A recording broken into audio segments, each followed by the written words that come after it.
All right, welcome everybody to our webinar with Dr. Joel Wallach, our longtime friend and mentor.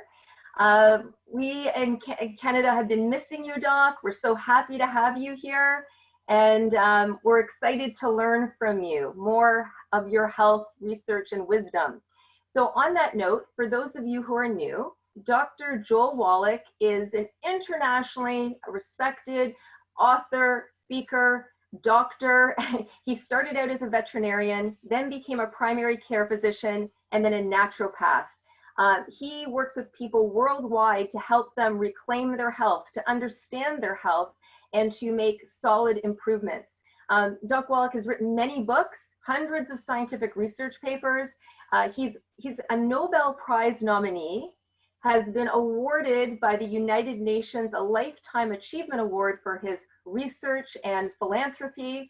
And his research is actually housed in the Smithsonian Library. So we are really lucky to have this incredible man spend this time with us. And he's a perfect example of healthy active aging, because in just a few weeks, Doc Wallach will be turning 80 years old. And it's just hard to believe, but I met you, Doc. I met you 20 years ago on the wellness TV show I was hosting and producing back for Aurora Cable. And you came on early. You were one of my early guests. And do you remember that?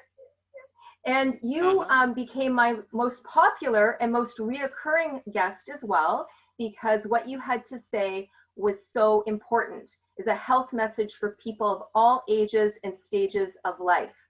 As well, you had a significant impact on our lives personally, especially my mom, and her health journey and story is actually posted as an interview on our website. Our website is it'sallaboutminerals.com. And although Doc Wallach is known for many aspects of health, his primary message is about the essential nutrition, the Mighty 90, the 90 for Life program, and he is also known as the Mineral Doctor. So Doc Wallach, that's your intro. I'd like you to take it away and let us know how you got onto this path, and we'll go from there. Okay, well, thank you so much for all the kind words, and I feel wonderful being part of the Hewlett family, so thank you so much. Again, my welcome to all the other people on the Zoom. My journey in health started when I was 4 years old. Actually, we didn't have electricity or telephone on our farm, a little Angus cattle farm in Missouri, until I was 9. So when I was 4 years old, my whole world was that little farm. And I began to have all kinds of behavioral problems. They didn't have a name for those things back then. And by the time I was 9 years old, they still didn't have a name for it, but they were going to institutionalize me, because for 5 years I was getting more and more violent. My parents took me to 20 different doctors, and they just said, there's nothing we can do for him. He's got to be institutionalized. I said, well, Mom, what does that mean? She said, well, they're going to put you in a hospital. I said, well, how long am I going to be in the hospital? They said, well, maybe for the rest of your life. Well, even for a 9-year-old, that didn't sound too cool. So that night when everybody went to sleep, I'm sitting there trying to think. I'm 9 years old. Remember, we just have a little kerosene lamp. There's no electricity, nothing. And I'm thinking, why is it, and we're living on the farm here, I'm essentially eating the same stuff grown from the same soil we're feeding the animals with, and the animals don't have these problems. Why is it I have the problem, the animals don't have the problem? Well, we were feeding these animals a little alfalfa pellet with vitamins and minerals in it, as well as them grazing and getting corn and hay and that sort of stuff. So I thought, well, maybe there's something in those little pellets. So the next morning, I began to eat handfuls of those little alfalfa pellets. And to make a long story short, in 3 days' time, I was cured. After 5 years and 20 doctors going downhill, in 3 days, I was cured just by eating those little alfalfa pellets. And I didn't say anything. My mom noticed it, obviously, right away. We're going to church, and people in the church are whispering to each other and pointing, because I wasn't slamming the hymn book open and shut and stamping my feet and howling like a wolf and all that kind of stuff while everybody's singing hymns. And so they're noticing. Well, within a month, a little old lady comes up to me and she says, Joel, my first name, Joel, I'm only 9 years old. she says, Joel, I hear you can cure my diabetes. I'm kind of shocked. And I said, ma'am, I'm a kid. I'm 9 years old. I don't even know what diabetes is. So I said, but I'll check it out. So that night I began to read up on diabetes, and I realized that doctors didn't know a whole lot about it other than to just give people insulin and knock their blood sugar down. And so I thought, okay, well, I kept checking out, and I found out that it was really just a nutritional deficiency disease, and got people on what we call the duck diabetes formula. Remember, I'm only 9, so I came up with the duck diabetes formula. I was able to regrow cartilage with what we call the pig arthritis formula. Okay, taking the things we were doing for pigs in their arthritic joints and things. And and so when I was, again, 9 years old, 10 years old, I'm coming up with all these little programs for all these different diseases. So to make a long story short, graduate high school, go to the University of Missouri, get my degree in agriculture. My major was in animal husbandry and nutrition, minors in field crops and soils. And I didn't have a lot of money, obviously, so I worked my way through by working for the pathology department. I said, well, if I'm going to be working in the pathology department, I might as well take some courses so I get credit for it. And to make a long story short, in 1964, I had my degree in agriculture. I had my degree in veterinary medicine from the University of Missouri. I was halfway through my degree, my graduate degree, my PhD degree in pathology. And again, to make a long story short, I went to Iowa State University in 1964 for my last 2 years of pathology. And 1 year through that, Marlon Perkins from the old Mutual of Omaha Wild Kingdom show, he's very famous for this animal show. Yeah. And I had worked for him as a kid. So he says, Wallach, I need you to go to Africa and work on the white rhino conservation project for me. I don't know if it's 2 years or 5 years, whatever it's going to be. As soon as it's done, I'll bring you back and you can go back to graduate school if you want, or work in the zoo, whatever you want to do. You can't refuse Marlon Perkins. So I go to Africa, and I was there for 2 years and caught 200 white rhino, sent them back here. So if you see a white rhino in wild animal park or zoo, it's either one that I caught or offsprings of the ones that I caught. So we actually saved the white rhino from, back then there's only 470 left, and through all our protective devices and this, that, and the other, now there's 25,000 in all the wild animal parks and zoos and game reserves and things. So we're very, very proud of that. And to make a long story short, I did finish my degree in pathology. Okay, it was a postdoctoral fellowship, the equivalent of a PhD degree. And I came back from Africa to work on this project. Marlon Perkins had taken my thesis and got a $25 million grant, which is a lot of money, in April of 1967 when he brought me back from Africa. And it was a 10-year project. He did 20,000 autopsies. And what I found was there were no genetically transmitted diseases. There were no genetically transmitted birth defects. And it was like crazy, okay? And so, you know, I had figured out the cause, prevention, cure of cystic fibrosis, thought to be a genetic disease, and they fired me from the medical school on the staff there at in Georgia, Atlanta, Georgia, because I said that cystic fibrosis wasn't genetic, so they fired me. And I was working on muscular dystrophy with Jerry Lewis from the old, see, he had a telethon every year, right? Jerry's Kids for 20 years. And I cured about 100 of these kids with muscular dystrophy because they thought it was genetic, not. Gave him the charts of 100 kids that we had reversed muscular dystrophy with. And they fired Jerry Lewis because he was so excited about it and telling everybody about it. They fired Jerry Lewis and shut off the telethon after 20 years. That's why you haven't heard anything about muscular dystrophy in the last 10 years, okay? Well, and so I went back to school and became a physician. I was a naturopathic physician, and I've been licensed as a naturopathic physician, primary care physician since 1982, okay, in Oregon and California. And so right now I see about 2 million patients a month, and some more because I'm in 50 countries in all 50 states. And now with all this Zoom and Boom and webinars and this, that, and the other, I'm sure it's going to go, instead of 2 million a month, it's going to go up to 2 million a day. So we're very excited about that. Yeah. That's my background. That's my background. Mm-hmm. And so I'm going to turn it back over to you and ask me a question. Oh, that's fantastic, Doc. It's always fascinating to hear. And you started at such a young age, learning how to become educated about your health. And I just was 9 years old.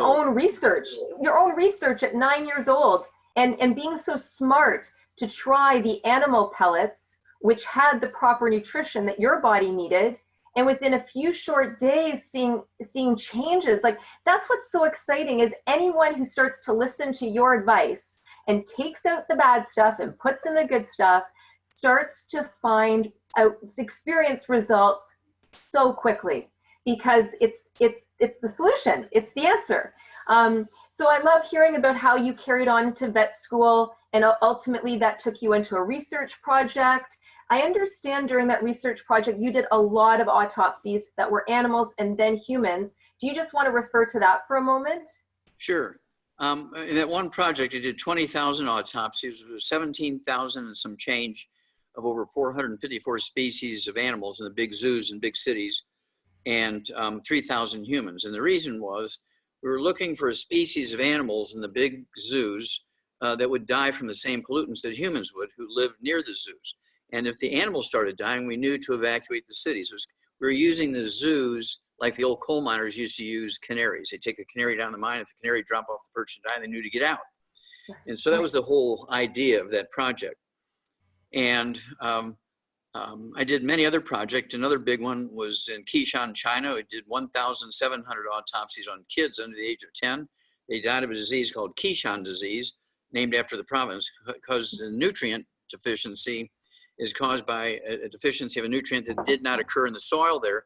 And the kids that did not die from that were ones who were eating food that was brought in from other places, just because the parents liked the other food or was cheaper or whatever. But the ones who grew up on little farms and they were only eating what they grew, they would die before they were 10 years old with this heart attack. It's called hypertrophic cardiomyopathy heart disease, which is the sudden heart death you see in young athletes, same disease. Oh, okay. And so we did, through all the political stuff, Dr. Milan and her family there, we got this project done in Qishan project, 1,700 autopsy kids under the age of 10, and figured it out, what was going on. And so totally I've done about 32,000 autopsies all over the world. Okay. Incredible. And that represents over, let's see here, I would say a good 12,000 human autopsies. Actually have one book, it's called Epigenetics. It represents 8,000 of my human autopsies, epigenetics. And it goes into all these diseases that are thought to be genetic, which are really just nutritional deficiencies. And so that's been very, very useful in helping millions of people. Oh, absolutely. Absolutely incredible. And what I just think here is, what kept you driven? Like what you've done and your commitment to it is relentless. Like, you have, there's a day that you don't talk about this, and you've been doing it for your entire life, pretty much. I mean, since you were 9. And then when you got into college and university and you've been studying, like, I remember you telling me you spent extra hours in the lab. Like it's like you can't get enough of this. Yes. And, you know, some people would do 100 maybe autopsies. I mean, you did thousands. Like, what has kept you going? Well, Jill, when you get the world going in the wrong direction, is so bad and millions of people are dying every day because there's misdirection and misinformation. I couldn't sit still and let that happen. And the more I dug into it, I realized how bad it was. And my first, it wasn't my first book, it was, I think, my 4th book, was Dead Doctors Don't Lie. And, you know, because I would have people say, well, how come you don't like doctors very much? I said, it's not that I don't like doctors. I'm very upset with their misinformation. And they said, well, they're not all lying, are they? And I just jumped out with the title of this next book. I just said, well, only dead doctors don't lie, because they're just repeating the misinformation. And, you know, they would give a painkiller for arthritis and say, well, we can't regrow cartilage. We can give you painkillers until you can't stand it anymore, and then I can give you an artificial joint. Well, none of that gets to the basic root cause of the arthritis, which is a nutritional deficiency. Oh, absolutely. And I'm so happy, Doc, you brought up the arthritis example, because when you met us, my mother had just been diagnosed with arthritis and the early stages of rheumatoid arthritis, actually. And the doctor said to her, there's nothing we can do. this is just aging. And she was only in her late 50s, by the way. And he said, well, we're going to give you a painkiller to manage the symptoms. And my mom was not happy with that answer, Doc. And she did not go and fulfill that prescription. She said, I'm going to do more research. And when the student is ready, the teacher appears, because you came on as a guest on my show soon after. Like you were walking in the door. Very frustrating. Hey, Matthew, can you please mute yourself there? Sorry. Thank you. Okay, Doc, are you there, Doc? I'm here. Okay, great. There we go. I am here. There we go. Great. So what ended up happening was she started to follow your advice, and within a short amount of time, the pain went away, her mobility came back, and not only that, Doc, all sorts of other symptoms that she had, like weight gain and graying hair and age spots and receding gums of her teeth and varicose veins and bruising, and all this started to heal, because we're not just healing one area when we do the right thing, we're bringing healing to the whole system. And she's going to be 78 in July, and she has not been on a medication, not one single medication, since she met you, because she was committed to doing things naturally, and you provided the answer. Yeah, well, she's going to outwork and outlive all these 16-year-olds now. I'm telling you, Helen's just great, and we just love her to pieces. And thank you for sharing her story. Yeah, it's one of those things where there's no doubt about it that that what doctors were doing would be the equivalent of putting dirt from Texas or Alberta into your car instead of oil. There's bound to be some oil in that dirt from Alberta, because that's the oil capital of Canada. There's bound to be some oil in that dirt from Texas or Oklahoma, because those are big oil states in the United States. And so why waste your money on oil when you just put the dirt in there? There's bound to be some of that oil in that dirt. That'd be the same as a doctor saying, oh, just eat well, you get everything you need. Don't waste your time and money on vitamins and minerals. Just eat well, you get everything you need. And any doctor who said that should be put in jail for reckless endangerment. It's amazing how they are not trained, and we won't go on this path for long, but truly they're not trained in nutrition, and they are very symptom-based, reductionist, pain management oriented. And so what you're doing, Doc, is you're getting into the foundation. You're getting into what our cells need. And through your research, you found that there was a certain number of essential nutrients that are crucial for us to take on a daily basis to ensure that our cells and our body can function properly. Do you want to speak about those nutrients that you discovered? And then we're going to go from there into the court cases that you use this research to defend with, okay? Okay. Well, basically, having my degree in agriculture and veterinary medicine helped, because we don't have health insurance for animals. We have life insurance for expensive racehorses, but we don't have health insurance for animals. And a farmer would go out of business in one season if he had to pay a veterinarian to come out 10 times a day to treat all these animals for their pains and heart attacks and high blood pressure, diabetes, and skin problems and pneumonia and everything. So we learned in the animal industry to put all these vitamins and minerals in their little alfalfa pellets and feed them. Each animal got a scoop of the alfalfa pellets in addition to their pasture and their hay and their grain and everything. And they got their vitamins that way, and they just didn't get those diseases. And that fascinated me, that the animals eating off the same land didn't get the same diseases we did. Mm-hmm. So I began to read more information from the animal industry and began to take the nutrients that were preventing and reversing these diseases in animals and giving them to people. And well, guess what? It worked in people just like it did in animals. And I'm only 9, 10, 12 years old when I was doing this. And so this is well documented. People say, well, is there any research to prove what you're doing? I say, yeah, I got whole libraries full of research. I mean, it's not like it's never been done, because all the research has been done on 10,000 animals in this one study, 50,000 animals in this study, 100 animals in this study. So it's been well documented, well proven. And so it's one of those things where we, like all vertebrates, whether you're a human being or a monkey, an alligator, a cow, a horse, a sheep, a chicken, a whale, all vertebrates require 90 essential nutrients to give their stem cells in their body everything the stem cells need to maintain us from the wear and tear of life And if some cell dies and needs replacing, that stem cell will make a new one, but they all require these nutrients: 60 minerals, 16 vitamins, 12 amino acids, 3 fatty acids. People add them up, they say, well, that's 91, Wallach. I said, I know, but that was too clumsy. So I just said, you know, the mighty 90. The 91st one is just sort of an add-on, right? But we do need these 90 essential nutrients every day in optimal amounts for our body weight. That's what we learn in animals. So everything is done by body weight instead of age. And so we did everything by body weight. And so we came up with a basic Healthy Start Pack, which has actually over 200 nutrients in it, 90 of which are universally agreed upon to be essential. And so over time, many of these other nutrients that are in the Healthy Start Pack, the over 220 nutrients we have in there, will also be recognized as essential nutrients. So we're not going to wait until they're recognized. We just put them in there.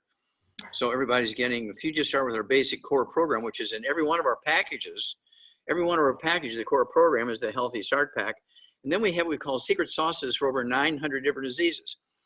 And Jill, when you think about it, people who are really, you know, in their 50s, 60s, 70s, they have multiple diseases. They have high blood pressure and diabetes and arthritis and COPD, and they have back problems, and they have thyroid issues, and they all have beyond dialysis and they're taking insulin because they have diabetes. I said, man, that family's got bad genes. They got all these 18 different diseases. No, they cannot absorb nutrients even if they're supplementing. And so these are reflections of deficiencies of 18 or 20 or 30 different nutrients. That's why they have these different diseases. And so what I had to learn was, why is it that they're not absorbing these nutrients? Because they're getting the nutrients. Why aren't they absorbing them? Well, they weren't absorbing them because they had a gluten issue. They had celiac disease, irritable bowel syndrome, inflammatory bowel disease, leaky gut syndrome. They had Crohn's disease. All of these things, and appendicitis, diverticulitis, are all caused by gluten. And some of the earliest symptoms you're going to get is asthma and eczema, dermatitis, and psoriasis, skin problems, because the deficiency is caused by a deficiency of a big, clumsy nutrient. And the first nutrient that's so big, when you get damage to your intestines, the first one you're going to not be able to absorb is that one. So little kids get asthma because they can't absorb that nutrient because they're getting oatmeal for breakfast. Right. And pancakes for lunch and spaghetti for dinner. Okay. And so that's why they get all these symptoms, because they cannot absorb. So I learned if you take people and animals off of gluten, no wheat, no barley, no rye, no oats, live like an Asian, live on rice and sweet potatoes. I mean, I've been eating rice and sweet potatoes for 71 years. Okay. Because I knew to give the wheat, barley, rye, and oats up. So I began to eat like an Asian, eating rice, sweet potatoes, millet, buckwheat, and of course, vegetables of all kinds, fish, poultry, beef, sheep, and so on. And guess what? All these diseases that people are coming to me are going away because they're getting their 90 essential nutrients.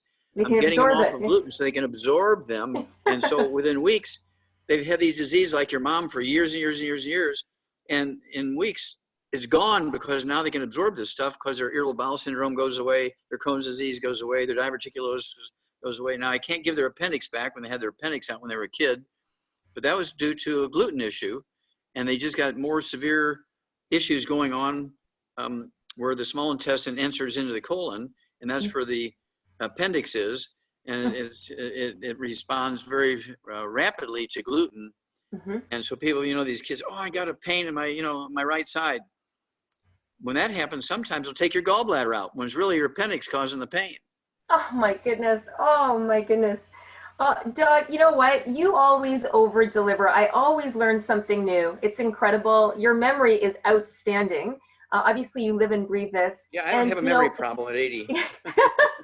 Thank you so much for explaining the nutrients, the 90 essential nutrients, and giving examples of how that occurs when there's deficiencies, and also giving people tips on the nutritional changes they also need to make so that they can absorb these nutrients properly. So amazing. Thank you.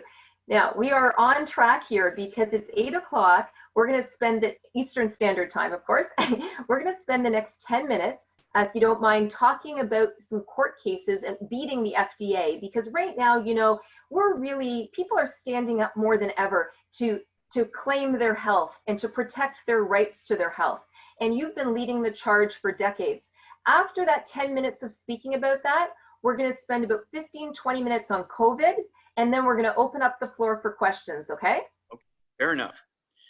Okay, well, these court cases always followed somebody suing me, or that the medical system or the court system in a particular state filed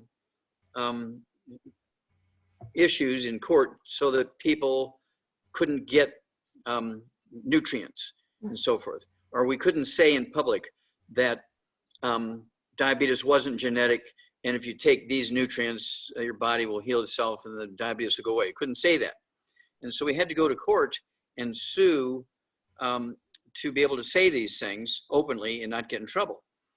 And so, because if you didn't sue, then you'd go to jail. So we had to sue, and then in the middle of a court case. So Okay. as long as that court case was going on, we could do what we were doing until a judgment was made and so forth. And remember in the beginning, I was a veterinarian. And so that's why we had all these weird names, you know, like the pig arthritis formula and the duck diabetes formula and that sort of stuff, because I couldn't talk about human diseases. So because I was only a veterinarian, and so we had to come in the back door that way. But it all worked. But in my early books, you'll see all those animal names for the diseases. The same formula. And what we learned was that when people had these multiple diseases, it was not a genetic thing. It was the fact that they just couldn't absorb. And of course, when women couldn't absorb in pregnancy, even if they're taking supplements, the embryo would suffer. Now, if a woman got measles in early pregnancy, the baby could have a defect. If the mother was drinking alcohol during early pregnancy, the baby could be born with fetal alcohol syndrome, that kind of stuff. But my big story, which I used in several court cases, okay, my big story on genetics was a pair of wild-caught Arctic foxes that were in the Brookfield Zoo when I was working there, doing a lot of pathology work at the Brookfield Zoo in Chicago. And the keepers called me and said, look, we just had this wild-caught pair of Arctic foxes have a litter of 10 babies, and they all have a birth defect. I said, which one? Well, they all got cleft palates, and so we want you to destroy them. We're going to bring them up to the hospital. We want you to give them that injection, kill the 10 babies, and kill the mom and dad. We can't have animals in the zoo that have bad genes. I said, well, what were you feeding them? They said, well, we just gave them horse meat. I said, well, did you give them any vitamins, minerals? No, they're meat eaters, so we just gave them horse meat. I said, well, that's why all the 10 babies had cleft palate. Here's what I want you to do. Immediately, I want you to take the mother and father off of horse meat. I want you to put them on dog food. Just put them on dog food, commercial dog food, dry dog food. Then I want you to feed the babies, have one keeper or somebody up in the hospital, the zoo hospital, feed the babies a milk replacer you would give to an orphan puppy. So it's designed to feed a baby dog all the nutrients, right? And so you feed them. Now, when they get to be 6 weeks of age, you're gonna start looking for solid food. I want you to put them on dog food, not horse meat. When they get to be 6 months of age, you're gonna go through puberty. When they're 6 months of age, what I want you to do is start separating them. I want you to put a son with the mother, a daughter with the father, and all the other brothers and sisters, put one pair, a brother with a sister, okay? You're gonna feed them all dog food. And, you know, in 2 or 3 months, we'll have babies. Then give me a call. And so all this happened. It took about a year for all this to happen. I had almost forgotten about it. I was so busy doing my thing. And then they called me and said, okay, doc, now in the last couple of weeks, we've had over 100 babies, these foxes born to all this stuff you set up, you know, a year ago. And they're all having babies and they're all normal. No, none of them have any cleft palates. Oh, wow. I said, okay, now you have just been involved in one of the greatest genetic studies on earth, okay? And this got published in scientific journals. This got published in the book, Rare Earths Forbidden Cures. This is in epigenetics, okay? And because it was a consummate genetic experiment, talk about inbreeding of the mom and the son, and the father and the daughter, and the brothers and sisters that all were supposed to have these genetic birth defects. I couldn't figure out how to get them any more inbred than doing that. And then just gave them common dog food off the shelf of a grocery store, and they all had babies, a total of 100 between all those pregnancies, and none of them, despite all that inbreeding, none of them had a cleft palate, which told you it was just a nutritional deficiency, Yes. you know, a year earlier. Amazing. Brilliant, Doc. Brilliant the way you set that up. And they were ready to just kill these foxes, whereas you're like, no, let's feed them the right nutrition. Dog food has more nutrition than horse meat, obviously, because dog food has the 90 essential nutrients, and horse meat might only have 20 or 30. Now, the liver of a horse has more, but the meat only doesn't have as much. Right. Okay. Now, here's the thing that scared me. Now, if we didn't do that experiment, it might have been 100 years before an opportunity came along to redo something like that. Mm. And that's why only dead doctors don't lie. Okay. You have to take advantage of that moment to prove, okay, that all of their training was incorrect. Yes. Amazing. Bravo. Wow. That's just incredible. And this is why, Doc, you are considered one of you along with Bruce Lipton, the forefather of epigenetics. That's correct. I'm very proud of that. You deserve it, Doc. Totally deserved. You've worked for it, and your research is unparalleled, and it's defeating non-science, of course, but ignorance. Yeah, that was the whole idea. And it's one of those things where I didn't do it for awards and acclamation. I did it because a highly respected profession, the medical profession in pharmaceuticals and pharmacy, was going the wrong direction. They were taking humanity off the cliff. Oh. Wow. And you've given us a lifeline to come back on, right? You're pulling us back up. Luckily, you're a strong guy. So Doc, that's amazing information. I mean, were there any other, so in general, what you're saying about these court cases is you used your research to back up what you were saying, and you won. I mean, they couldn't defeat you. That's correct. They couldn't defeat the absolute truth, which I had, pickup trucks, dump trucks come and dump all the books and papers and things like that on it. In fact, it's just like Alzheimer's disease. Alzheimer's disease is a cholesterol deficiency. Alzheimer's disease is a physician-caused disease. It did not exist when people were eating butter and eggs and red meat and all that kind of stuff. But as soon as doctors say, oh, you got to give up cholesterol because cholesterol is causing plaque in your arteries. Well, I did autopsies on all these different species of animals, right? And how come I'm finding plaque in the arteries of ducks? I'm finding plaque in the arteries of little animals that do nothing but eat vegetables. How could, there's no animal products, there's no cholesterol in the food of these animals, yet they had plaque in their arteries. So I went back and looked, okay, and it turns out that plaque in the arteries is caused from inflammation, fried foods, processed meats, oils, that sort of thing. It causes oxidation of the lining of the arteries. And so if you get everybody off the fried foods, the processed meats, the oils, the glutens, wheat, butter, oats, and sugars, and you give them the 90 essential nutrients, you have them eat 3 eggs with soft yolks, soft poached soft yolks, soft boiled soft yolks, soft scrambled butter, no flour added because that's gluten, right? And give them the 90 essential nutrients, we reverse Alzheimer's disease all the time. Now there's 8 different dementias, which doctors call all of them Alzheimer's disease because the insurance companies pay the most to treat Alzheimer's disease. So no matter which of the dementias you got, they're going to blame it on cholesterol, okay, because they get paid the most to deal with that. And it's the same way with heart transplants, and they're doing bypass surgeries with your coronary arteries, and they put stents in your coronary arteries, and all you have to do is get off all the bad foods. We do have the healthy, let's see here, the Ultimate Daily Classic tablets, which you add to the Ultimate Daily Classic tablets. Once you take 3 of those twice a day, it'll support healthy blood pressure and healthy blood flow through blocked arteries. And if you get rid of all the bad stuff and you take your 90 essential nutrients, right, the Healthy Brain and Heart Pack, appropriate for body weight, your arteries will heal themselves. You don't need surgery to do that. Even if you have 90% blockage, you won't need surgery because it's not caused by cholesterol. And taking cholesterol-lowering drugs just gives you Alzheimer's disease. You got to get off the cholesterol-lowering drugs and eat more eggs.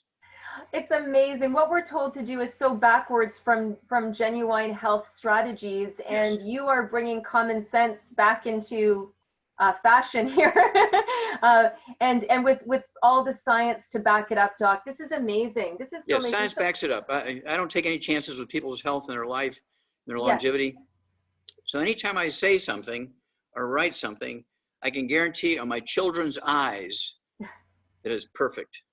Oh, amazing, Doc. We are so grateful. So you know what? There's so much more we could talk about your research and findings.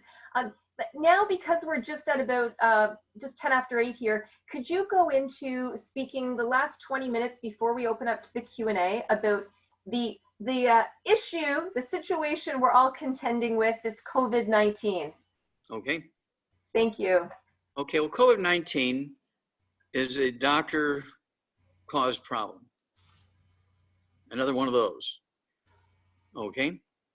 When COVID-19 infects a 6-month-old kid, a 2-year-old, a 5-year-old, an 8-year-old, a 10-year-old, a 15-year-old, you get minor common cold symptoms. Very rarely do they die. If they die, they got other issues going on. Mm-hmm. When you get somebody who's in their 20s and 30s, they're not quite a millennial yet, get the COVID, they might get kind of a respiratory thing. They put them on the respirators, put them in the hospital for 2 weeks, give them some antibiotics, they come out, they're fine. When they're 60, 70, 80 years old, the average age at death from COVID-19 is 80. Okay, the average age is 80. And so the ones who are dying at 60, 70, 80, 90 years of age, all right, so why are they getting something from the same disease that just gives minor common cold symptoms to a kid? Mm-hmm. And, you know, somebody who's 80 years old, they should have all these antibodies from their life experiences and protect them from all this stuff. What's going on here? Well, they've been on gluten for 30, 40, 50, 60, 70 years, 80 years, and they cannot absorb nutrients. Okay, their intestines are damaged, so they can't absorb nutrients. They cannot make white blood cells because they have what's called fibrous dysplasia of their bone marrow. Your bone marrow is your immune system. Now, most people don't know what your immune system is. Doctors say, well, take care of your immune system. Well, they never tell you how to do that. Your immune system is your bone marrow. Your bone marrow makes white blood cells, which get the call when the COVID virus gets in you. And a little kid's bone marrow cells are perfect. If the releases the white blood cells, it goes up and kills and eats the COVID virus, no problem, in minutes. And then when you get to be 50 or 20, 30, 40, 50, now you have some damage, okay, to your intestines. You're not absorbing nutrients, and your bone marrow might be 50, 60, 70% damaged, and you're not making all those white blood cells. You might even have anemia because your bone marrow is not making red blood cells. You might even have some bleeding under the skin, which is what killed most people who died of the Spanish flu 100 years earlier. They died from bleeding because they couldn't make platelets, which is in the bone marrow, because they couldn't absorb the nutrients. And I'll tell you why in a second.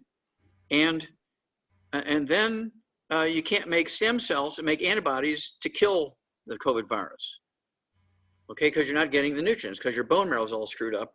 Now, I'm going to jump back 100 years earlier when the Spanish flu came through. The country that was most impacted was India. They had 110 million people infected with the Spanish flu in India. 110 million people infected. Wow. 20 million died in a 6-month period. Wow. The rivers were blocked up with bodies. They were just throwing the bodies in the rivers. They were damming up against the bridges. Millions of bodies, human bodies, were thrown in the rivers in India because they didn't know what to do with 20 million bodies. So they just threw them in the rivers. They're damming up the rivers and flooding and everything because they're throwing all these dead bodies in the river. Well, that's because India had been eating wheat as their primary grain for 8,000 years, because wheat started out as a wild grass in India, Pakistan, Iran, and Iraq. And so for thousands of years, India, that was their main thing, was wheat. Mm-hmm. And so everybody had a gluten problem. Their intestines were dead. Their bone marrow was dead with, now they call it Wallach's fibrous dysplasia. They named it after me because I'm the one that figured out the problem. And after the First World War, they switched over to rice because they could get more tons per acre because of swampy, rainy worlds. And so they could grow more rice than they could wheat. And so now the state of California has more deaths from COVID than with 39 million people in the state of California, than India with 1.3 billion people. California has more people dying of COVID than India. Because India is now totally on rice. Now, here's another one. Here's another little statistic. Amazing. the country that has the highest death rate, 10% from COVID, is Italy, because they are the, what? Pasta country. Pasta country, exactly. Spaghetti, pizza crust, mustaccioli, mac and cheese, bread, Italian bread, everything is wheat there in Italy, and that's why they have the highest death rate, 10%. Now they rank now number 2 in the world as the number of cases. They used to be number 1 until we became number 1. America became number 1 a couple of months ago. Wow. Now their next door neighbor, Italy, is the number 5 of 189 nations, because they're the next door neighbor of Italy. Italy's now number 2 in number of cases and deaths. Germany, their next door neighbor, is number 5 in number of infections, but deaths, they have the lowest death rate in the world at 0.5%. Oh, wow.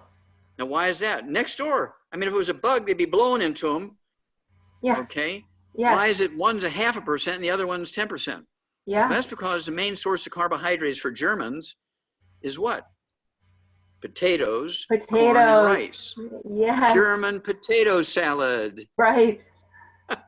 Baked potatoes, right? Mm-hmm. And so that's just the difference, right? They can't absorb the nutrients in Italy, Mm-hmm. but they can absorb the nutrients in Germany. Makes and so sense. even an adult German reacts to the COVID virus like a little 3-year-old kid. They get the disease, but they don't die because they have the ability to get the antibodies to kill the bug. Gotcha? Absolutely. Makes sense. And Doc, what you're really pointing out to us here is that this isn't about where you live. This is about your lifestyle choices. That's This right. is about your What habits. you eat. Exactly. Yes, I'm going to throw one more piece to you here. Okay. And then we open it for quick. This is one of the things that inspired me. We're going to go back to thousands and thousands and thousands of years ago when there was a fever that would come every year. Every spring and all summer and every fall, there was a fever. And it wasn't until 1633 in South America, they found a tree, the cinchona tree. There's a long story for that. We don't have time for the long story. But there was a cinchona tree, and the native herbalist, okay, would take the bark of that tree and boil it and get the extract out of it. And they'd give it to these people with a fever, and the fever would go in a few days, and they wouldn't get the fever again until next year, and they'd have to give them this stuff, which we called quinine. Okay. Mm-hmm. Now, but it kept coming back. Now, in 1895 to 1897, there was a young Englishman, 18 years old. He's a graduate student in medical school in India. He was from England. He was in graduate school in pre-med, and he was looking. They just got the microscopes at that time. They just got microscopes. So he's looking at blood from people with the fever. Mm-hmm. He notices this little black dot on the red blood cells in those people with the fever. Now, that's never been shown in a picture in a book or anything like that, but he sees that and he shows the professor and says, "I have an earthly idea." But they started testing everybody that had the fever, and all their red blood cells had this little black dot in it. It turns out that little black dot was plasmodium, which is malaria. Oh, wow. So he said, well, how are they getting it from one person to the next? Okay. So he said, okay, because it's in the spring, in the summer, and the fall. He caught 8 mosquitoes. In one day, he caught 8 mosquitoes, brown mosquitoes they were called. And he killed them, and he looked in their stomachs. They all had red blood cells from humans in there, and all those red blood cells had the little black dot. Black dot, okay. Mm-hmm. And so he said, okay. And then he looked in their salivary glands of these mosquitoes, all had red blood cells with the black dot. So he would give them the quinine. They get cured, and all the red blood cells, there's no more black dots. And so he made the connection. Now here comes the perfect answer. They kept coming back every year, so they still had to keep using the quinine. Well, in 1936, a Swiss guy by the name of Paul Mueller, who is also a medical student, 1936, he invents DDT. Oh. He's reading all this stuff from this Ronald Ross, who discovered that this was a mosquito-borne thing. He said, well, I'll just spray all the swamps. In 3 months' time, by spraying the swamps with DDT, they eliminated forever malaria, not by killing the infected person's parasites with quinine. but by intercepting the life cycle of the plasmodium, by killing the vector, by killing the intermediate stage, okay? Okay. Amazing. And so this is, so this is what we have to do with COVID-19. They're looking for the drug that's going to kill the bug. That's not going to solve the problem. No. Okay, so what we have to do is solve the problem. And the problem is, of course, gluten. Get rid of the gluten, get everybody in the 90, and everybody, when they're 80 years old, when they get the COVID virus, it'll be like a minor common cold symptom. Brilliant. That is the best strategy. And you know, I love that you're saying get the gluten out so we can absorb the nutrients and then put the nutrition in. And Doc, will you take the next 5 minutes to just talk specifically for us, please, about the minerals? Because for a couple reasons. You are known as the mineral doctor as well. We like to say minerals are the currency of life. And for people who are new to the program, that might be a great place to start because, as you know, sometimes people like to take a first step, and ultimately we promote the whole 90. I see it on your ball cap there, 90 for life hat. Awesome, yes.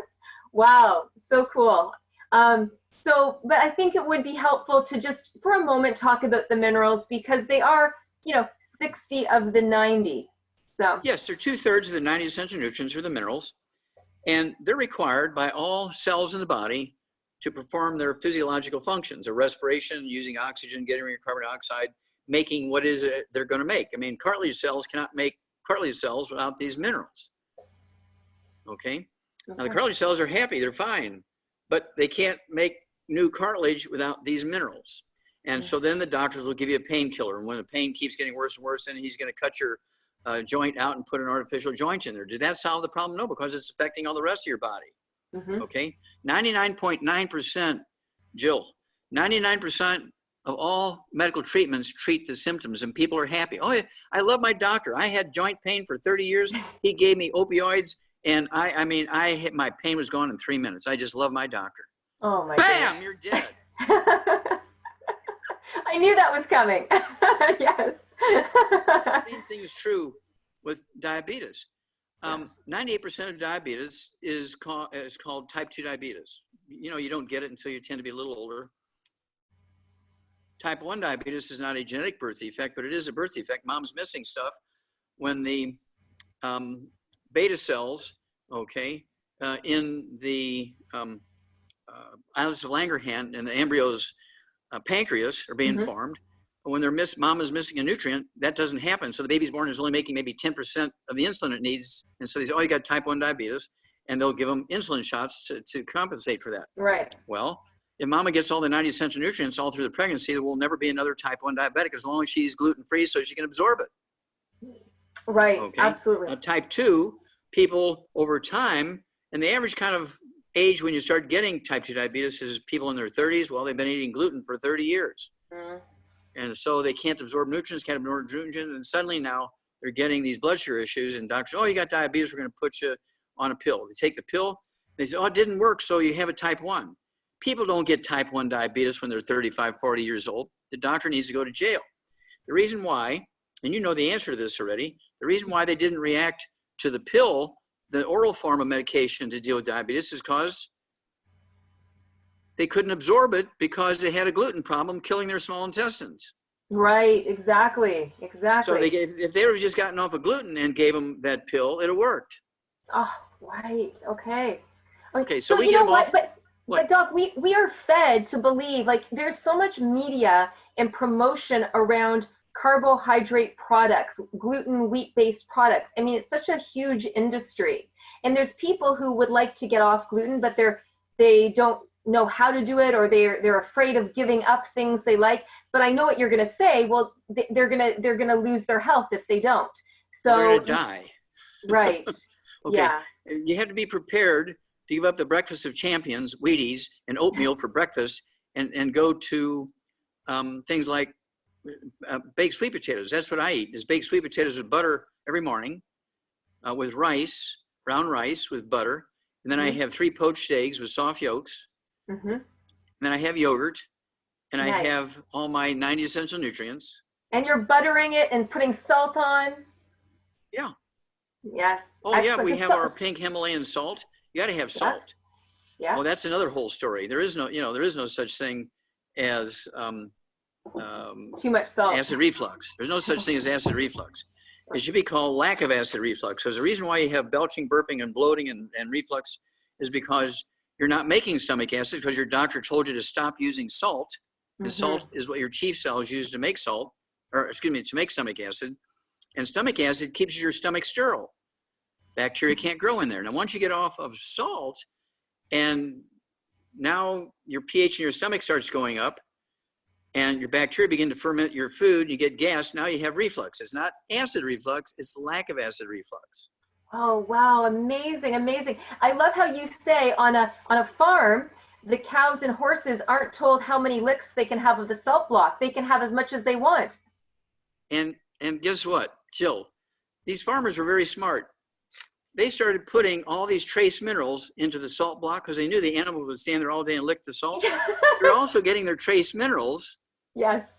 in that salt block. That's why they're red, because that's a trace mineral salt block as opposed to just a white one, which is just salt. And no Amazing. farmer with livestock is going to give them just salt. He gives them the ones with red that's with the trace minerals. Amazing, amazing. We were visiting a farm, my daughter and I saw this red block, and they were looking at, and I said to the woman who runs the farm, I said, oh, this is years ago. I said, that's a salt block. And she said the very same thing you said. She said, it's not just salt, it's all sorts of minerals in it so that they get the nutrients they need. Amazing. It's so cool. This is so fascinating and it's so useful. Doc, I'm going to now, I think what I'm going to do is thank you so much for sharing that 1 hour talk with us. We've learned so much. I'm going to take it off record, and then we're going to open the floor to Q&A, okay? Let's do it. Good. Okay, one sec here.